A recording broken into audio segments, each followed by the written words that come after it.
Welcome back to Nancy's Kitchen, where the art of plant-based cooking meets the science of nutrition. So now we're going to make a dessert.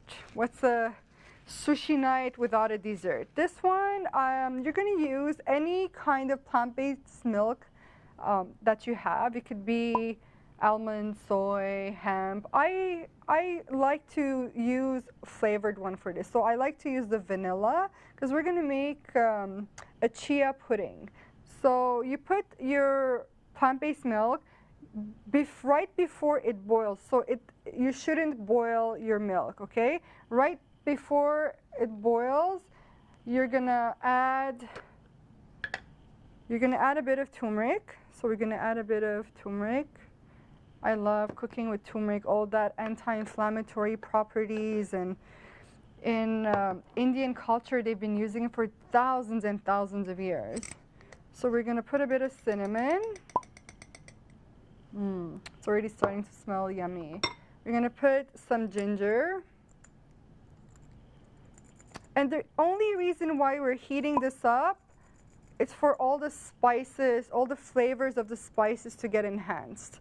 You don't really need to heat it up, but when you do heat up spices, the flavors get enhanced. So that's like a little trick. We're going to put a bit of allspice, just a dash. And right before it boils, I'm going to remove it. We're going to add a bit of maple syrup. Maple syrup. Depends if you want it sweeter, you add more. If you want it less sweet, you don't add any. Just depends, right? The key ingredient, obviously, is going to be your chia seeds. And for this, it's 1/4 cup plus 2 tablespoons. So I want to make sure I have the exact measurements. So 1/4 cup and, okay, well, 2 tablespoons. Let's eyeball it. And if you want it thicker, you add more. If you want it more water, we want this thicker. So, you know, add roughly, like I said, the 1/2 cup, the 1/4 cup with the 2 tablespoons. And then you're going to stir it like very, very fast, because what happens, the chia seeds will expand, okay? So don't add too much at first, just stick to the instructions, because once it gets thicker, it's going to expand. And the neat thing about chia seeds, only 2 tablespoons have 4 grams of protein and 22 grams of fiber. Like, think of it, 22 grams of fiber with only 2 tablespoons. So that's like a significant amount of fiber. And also it's very high in calcium. And 2 tablespoons is roughly 350 milligrams. So that's 350 milligrams. So that is definitely significant. And it has the omega-3 fatty acid, right? It's an essential fatty acid. We're trying to get more omega-3 in our diet. And 2 tablespoons has roughly 9,000 milligrams. So that's significant. I mean, chia is truly a superfood. If you know me, you know everything is a superfood, but chia is just on a different level. So as you can see, it's starting to get thicker.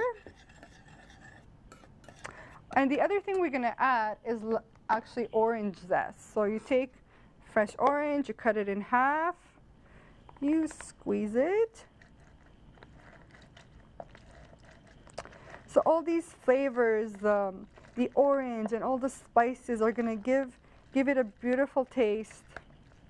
Your palate is going to enjoy it. I'm salivating thinking about it. And it's interesting how it gets this beautiful greenish color. Look at that.